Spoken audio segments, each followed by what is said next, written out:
questions. Et à deux. Ok, d'accord. Merci. Je commence par répondre à ta question, Sidé.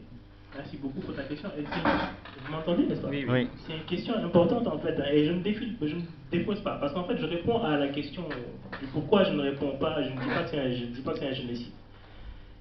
De mon point de vue, parce qu'en fait, je pensais qu'en fait, en commençant par dire que c'est un génocide, c'est bon, on t'entend. En commençant par dire que c'est un génocide, pour moi, ça noyait le débat.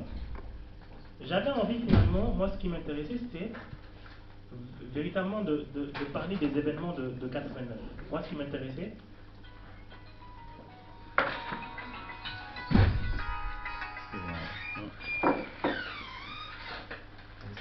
c'était de parler des événements de 89. Et c'est pas pour rien que j'ai décidé de ne pas dire génocide, parce que depuis que je suis en Mauritanie, ensuite quand je suis venu après le bac ici, j'ai passé mon temps à suivre en fait. Oui, le micro n'est pas. Ouais. J'ai dit, oui, c'est bon? Oui. J'ai passé mon temps finalement à suivre. C'est bon. On t'entend. Hein. On t'entend. Hein. J'ai passé mon temps à suivre le débat génocide, crime contre l'humanité. Les deux catégories que moi j'en connais. Génocide, crime contre l'humanité. Et je me souviens ici d'un débat houleux entre Logourno et d'autres, je sais pas, alors je crois que c'est Hamdoullah Bessi, et d'autres personnes, sur la notion de génocide et de crime contre l'humanité. Alors, Logourno nous disait en clair que il s'était bien, il disait crime contre l'humanité parce que devant les juridictions internationales, dire crime contre l'humanité, on a beaucoup plus de chances de faire condamner l'État mauritanien. En disant crime contre l'humanité, beaucoup plus de chances. Tandis que quand on dit génocide, ce sera beaucoup plus difficile à prouver. Et c'est vrai que tu as raison. On s'adresse ici à une catégorie. Mais quand on dit génocide, Raphaël Lemkin, par exemple, s'est intéressé à ça. Le critère majeur, c'est l'intention. Moi, en Mauritanie, en dehors de la parole des victimes, moi je les crois, les victimes je les crois honnêtement. Mais en dehors de la parole des victimes, je n'ai aucun papier, aucune trace de l'intention. Je n'ai rien sur l'intention. Je ne peux pas dire, en partant de là, en tout cas, pour faire une recherche objective, je veux dire, moi je suis un être humain, je suis sensible à la douleur des victimes. Seulement, il s'agissait en fait d'être honnête avec moi. Je ne pouvais pas en fait, dans le cadre, ça marche ? Je ne pouvais pas dans le cadre de ma recherche dire, oui, il y a intention, parce que je n'avais pas de preuve. Si j'avais eu la preuve, l'administration de la preuve, comme disent les juristes, si j'avais eu cette administration de preuve, j'aurais dit, ah, c'est clair. Ce qui s'est passé au Rwanda, c'est clair. Ce qui s'est passé en Allemagne, c'est clair. Ce qui s'est passé en ex-Yougoslavie, c'est clair. Il y a des preuves. Seulement en Mauritanie, moi, ce qui me gênait, j'étais là, je me disais, oui, il faut vraiment que ces victimes parlent. Il faut vraiment qu'on dise la parole des victimes. Il faut vraiment qu'on entende ces victimes. Moi, c'était le projet. Et ça me frustrait de voir que je ne trouvais rien sur le génocide. Je me suis dit, bon, je ne vais pas me décourager, je ne vais pas faire comme si ce n'était pas important. Je vais dire qu'il s'agit de tueries, de massacres. Les massacres, c'est fort, pour ne pas dire génocide, comme ça au moins, quand je serai devant des juges, devant mes correcteurs, devant mes lecteurs, devant ceux qui vont me juger pour ma thèse, ils ne vont pas me dire, mais Sidi, on comprend bien que vous êtes noir, donc vous avez fait partie pour des Halpolaren, donc vous êtes noir, donc on comprend pourquoi vous avez décidé de qualifier génocide. Donc je me suis dit, écoute, laisse tomber parce que ça va te fatiguer pour rien. Après, on peut en discuter, etc. Mais devant les juges, laissons faire. Après, moi, je sais ce que je pense. Je pense effectivement qu'il y a un projet. Parce que ça ne peut pas prendre l'ampleur que ça a eu sans qu'il y ait quelqu'un qui ait pensé à ça. Seulement, il me faut des preuves. Et je pense qu'il n'y a aucune preuve. Tout a été détruit, je pense. Ou en tout cas, rien n'a été dit sur le projet. Par exemple, au Rwanda, on avait des preuves sur l'opération insecticide, sur l'Apocalypse. Là, on voit clairement, on voit les traces écrites. Et c'est important.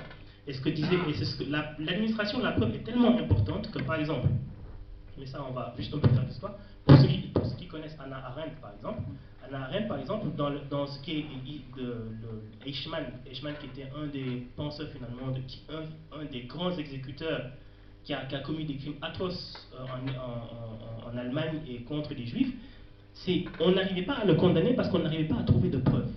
Et finalement, lors du procès Eichmann en Israël, ils ont trouvé une petite note qui disait qu'il avait donné l'ordre d'exécuter des enfants en Hollande, etc. Et sur cette base-là, il a été condamné parce qu'il y avait la preuve. C'est tellement compliqué qu'on ne sait même plus, en fait, on se méfie en fait de la catégorie génocide. Et de mon point de vue, je pense que Génocide, en fait, ça noie le débat. Le vrai débat, c'est victime. Pourquoi on ne parle plus des victimes? Pourquoi il y a la division des victimes? Je pense que c'est le vrai débat. Je ne sais pas si ça répond à ta question. Ouais. Alors, l'impression avec les catégories mots. Alors, il y a un parti nationaliste, ouais, Sawab, qui est dirigé par Abdel Salam al-Harma. Vous connaissez peut-être. Abdel Salam al-Harma, qui a un discours terrible en fait, hein, qui dit que, par exemple, qui dit que le fait de rapatrier les Mauritaniens installés au Sénégal, c'est une façon finalement de modifier la composition sociologique et démographique de la Mauritanie, que ce ne sont pas de vrais Mauritaniens, etc., etc. Et que les événements de 89, lors des événements de 89, ce ne sont pas juste les Halpolains qui ont été victimes, il y a aussi des Maures qui ont été victimes, qui ont été tués au Sénégal, etc., etc. Donc en fait, il y a une libération de la parole. Il y a des gens qui assument finalement le fait que voilà que les Noirs sont des étrangers en Mauritanie, qu'ils n'ont rien à y faire, etc. Abdel Salam Ouharma revendique cette position-là. Le Sawab revendique cette position. On ne les connaît pas trop, mais ils ont cette position. Et ils font beaucoup plus, ils font beaucoup d'adeptes. C'est qu'en fait, moi j'ai lu des journaux où on voyait des gens qui témoignaient, qui disaient qu'ils étaient sympathisants des nationalistes parce que on voit beaucoup d'étrangers qui reviennent en Mauritanie et il n'y a pas de travail en Mauritanie. J'ai l'impression d'écouter Jean-Marie Le Pen ici. Et c'est incroyable, c'est qu'en fait, en lisant les journaux, j'ai vu que voilà, des gens disaient mais nous on ne peut pas, on ne supporte plus, ce sont des étrangers, ils viennent nous prendre le boulot, etc. Comme s'il y avait du boulot à Nouakchott.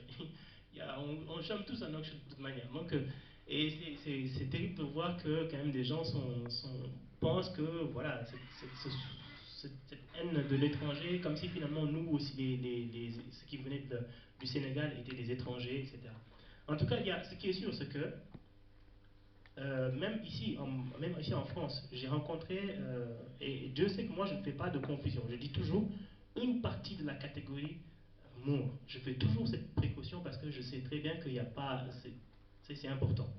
Mais en discutant avec une personne en l'occurrence que je connais bien, ensuite nos relations se sont distendues parce que évidemment ce que je dis ne lui plaît pas. Il m'a dit, Sidi, au départ il m'a dit Sidi, j'espère que tu vas prendre la parole de tout le monde, il faut faire attention à ce qui se dit, les gens disent n'importe quoi. J'ai dit comme quoi? Il a dit, bah tu sais que les gens disent oui, les mots, les mots, les mots. Bah, je lui ai dit, bon, j'ai pas voulu entrer dans la polémique parce que c'est un ami, donc je voulais pas entrer dans la polémique. Je lui ai dit, d'accord, je vais faire attention à ce que je vais dire.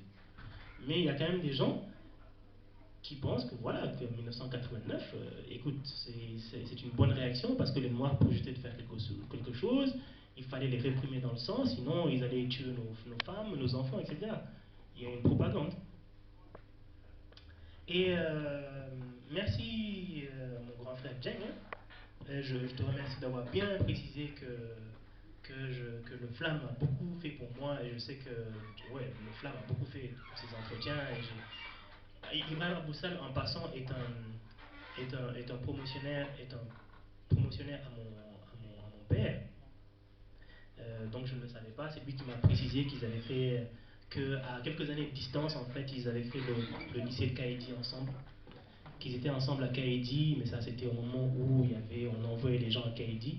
Donc je pense mon père était le grand frère, je pense. Et donc quand je l'ai rencontré, c'est la première des choses qu'il m'a dit, en fait, il m'a expliqué que voilà, donc ça a renforcé nos relations parce que moi je considère que c'est un père aussi. Donc il a beaucoup fait pour moi, il m'a beaucoup aidé dans les travaux de recherche et il a facilité mon accès en fait à beaucoup de cercles associatifs parce que je sais que tout le monde n'était pas d'accord pour que j'interroge tout le monde, donc je sais que lui il a beaucoup fait. Et pourquoi avoir choisi 89? J'ai choisi 89 parce qu'il fallait choisir. Et je pensais que la période 89 était une période qu'on n'avait pas suffisamment explorée.